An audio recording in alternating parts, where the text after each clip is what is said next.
For me, I was robbed of myself from birth. I was traumatized in the womb, and then my traumas continued from birth on. Being that I come from a very abusive background and narcissism, when I was born into trauma, and then my mother continued placing the trauma upon me.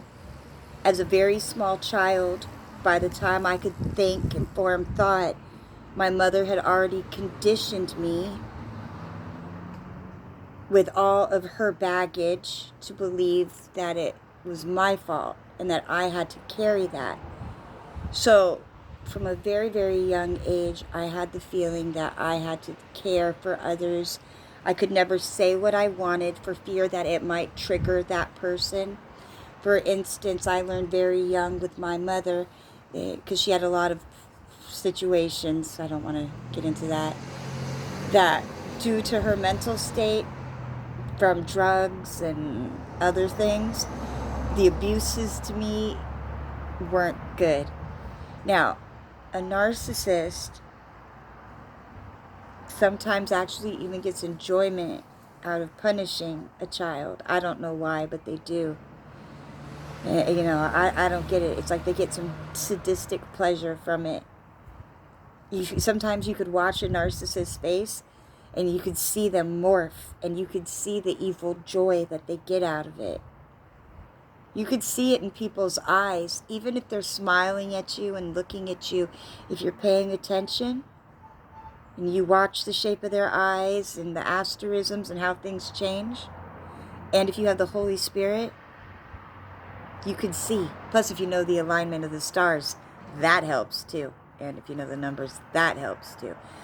Anyway, a narcissist will place their views upon you to where you feel you have to carry the world's drama on your back, even though it wasn't yours to begin with.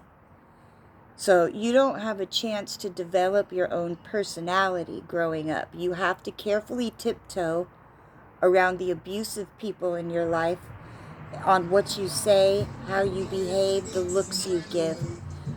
I could give a wrong look and get punched in the face. I once as a child said what and got punched in the stomach. I once said something very minor and my mother made me cut the grass with scissors at like 10 years old, and I wasn't allowed in the house like overnight until it was done. Evil punishments, stupid shit like that. Those are ones I'll talk about because those are small. The other stuff should have been.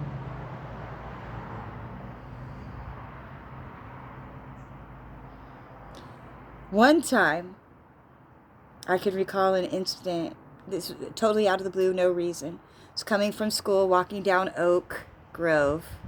Always that grove, kind of like that bohemian one, but walking down Oak Grove, and I get home, and it was Halloween. I remember I was so excited because I didn't know about that they were bad holidays at the time. I know better now, but I didn't know then. And I had done nothing wrong. Everything was fine, but I came home. My mom had locked me out the house for no reason, none. And then when she finally came home, she wouldn't let me go trick-or-treating. She forced me instead to clean the oven. So I spent 3 hours with my head buried in an oven while kids were knocking on the door trick-or-treating. And I didn't get to go out, but I got to be punished by this for no reason other than she was having a bad day. See, a narcissist will do that to you. They'll punish you because they're not happy. Because they try to project their pain that they internally are carrying onto others. I could remember being locked in my room for days on end and not allowed to come out even to use a bathroom. As a child, I could remember being 6, 7, 8, climbing out a window to use a fucking bathroom because I wasn't allowed to leave my room. For no reasons. She would make up excuses of stuff I had done wrong. I could do nothing wrong. I could breathe. Oh, the tone of your breathing is bothering me. Oh, are you breathing like that to annoy me? Those type things. There is nothing you could do with someone who is a narcissist if you continue to stay around them and they don't want to grow. See, that's the great thing about growth, is when you start seeing things, you start planting new seeds, that harvest that you reap is going to be better. So I am glad that I am not repeating the cycle that was done to me with that. But I am repeating some messed up cycles that I'm trying to fix.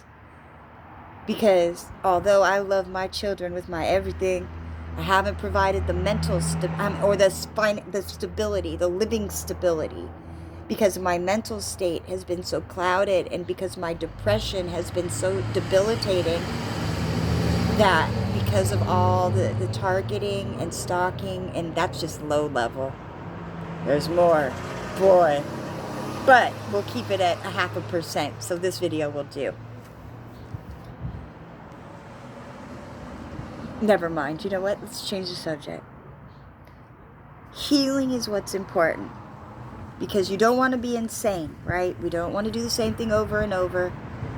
You already know then you're just going to perfect a crazy cycle.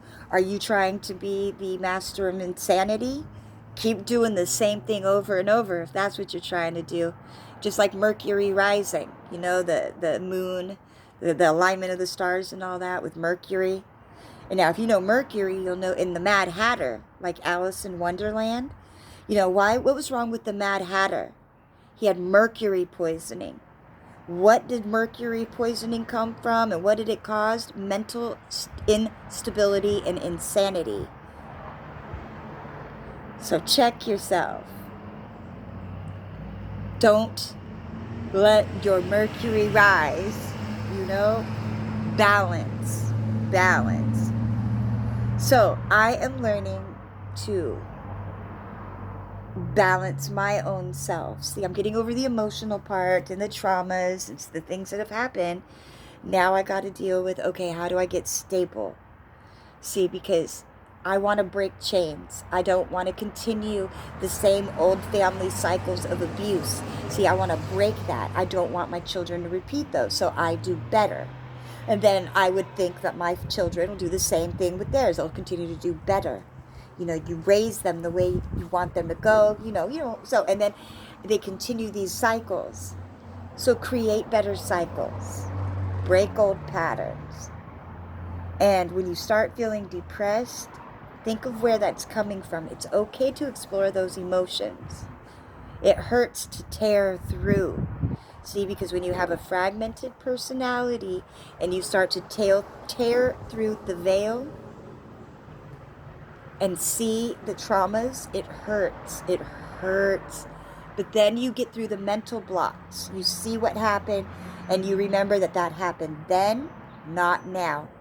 And you heal. You begin to deal with these things, and you start to become whole again. So the fractures start to go away. You know, that's deliverance and change, and it's a good thing. So, you know, kind of a rambly video, but I just kind of thought I'd share while I was sitting out here before KP's podcast starts.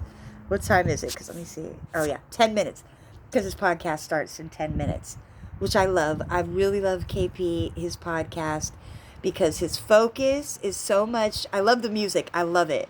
But it's on mental health, mental stability, on getting yourself right, getting your balances right, helping uplift your soul and those around you, and not being a burden to others, but helping to grow. And I love it. I love it. I love it. So, you know, I'm just thankful for the growth. I'm thankful.